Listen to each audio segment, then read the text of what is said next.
Sports ফ্যানদের জন্য এক দারুণ খবর। ফুটবল আর ক্রিকেটের দুই কিংবদন্তি কি এবার একই মাঠে একই খেলায়? হ্যাঁ, এমনটাই হতে চলেছে। লিওনেল মেসি ফুটবলের অবিসংবাদিত গোল আর বাংলাদেশের অলরাউন্ডার সাকিব আল হাসান, এই দুই মহাতারকাকে এবার একই ফ্রেমে দেখা যেতে পারে। শুধু দেখাই নয়, ক্রিকেট মাঠে মেসিকে বল হাতে আর সাকিবকে ব্যাট হাতে দেখতে পাওয়ার এক অবিশ্বাস্য সুযোগ আসছে। এই মিলন মেলা হতে পারে আগামী ডিসেম্বরে ভারতের কলকাতায়।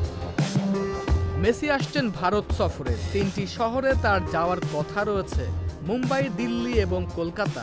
সেখানে তিনি খেলতে পারেন 7-a-সাইড ক্রিকেট ম্যাচ। আর এর মধ্যে কলকাতার ম্যাচটি ঘিরে তৈরি হয়েছে বিশেষ আগ্রহ, কারণ আয়োজকরা এরই মধ্যে এর নাম দিয়েছেন গোট কাপ। আমরা সবাই জানি সাকিব আল হাসান লিওনেল মেসির কত বড় ভক্ত। বিশ্বকাপ ফুটবলের সময় তাকে আর্জেন্টিনার জার্সি গায়ে গলা ফাটাতে দেখা গেছে। এবার সেই সাকিবই তার প্রিয় তারকার সঙ্গে মুখোমুখি হতে পারে। কলকাতার ক্রিকেট সংগঠক শতদ্রু দত্ত সামাজিক যোগাযোগ মাধ্যমে জানিয়েছেন, তারা চেষ্টা করছেন সাকিবকে ওই ম্যাচে খেলার জন্য আমন্ত্রণ জানাতে। শুধু সাকিব নয়, এ ম্যাচে মেসির সঙ্গে ক্রিকেট খেলার কথা রয়েছে ভারতের ক্রিকেটের 3 মহারথী সচিন টেন্ডুলকার, মহেন্দ্র সিং ধোনি এবং বিরাট কোহলির।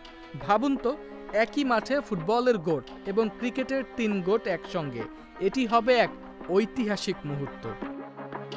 তবে এই পুরো পরিকল্পনাটাই নির্ভর করছে মেসির চূড়ান্ত সূচির ওপর। যদিও অক্টোবরে তার ভারতের কেরালাতে আর্জেন্টিনার হয়ে 2টি ম্যাচ খেলার কথা ছিল, সেটি আপাতত স্থগিত হয়ে গেছে। তাই ডিসেম্বরের এই সফরটিও নিশ্চিতভাবে নির্ভর করছে সময়ের ওপর। ফুটবল আর ক্রিকেটের এই দুই কিংবদন্তির ক্রিকেট মাঠে দেখা হওয়া দৃশ্য দেখতে আপনি কতটা আগ্রহী? কমেন্টে আমাদের জানান।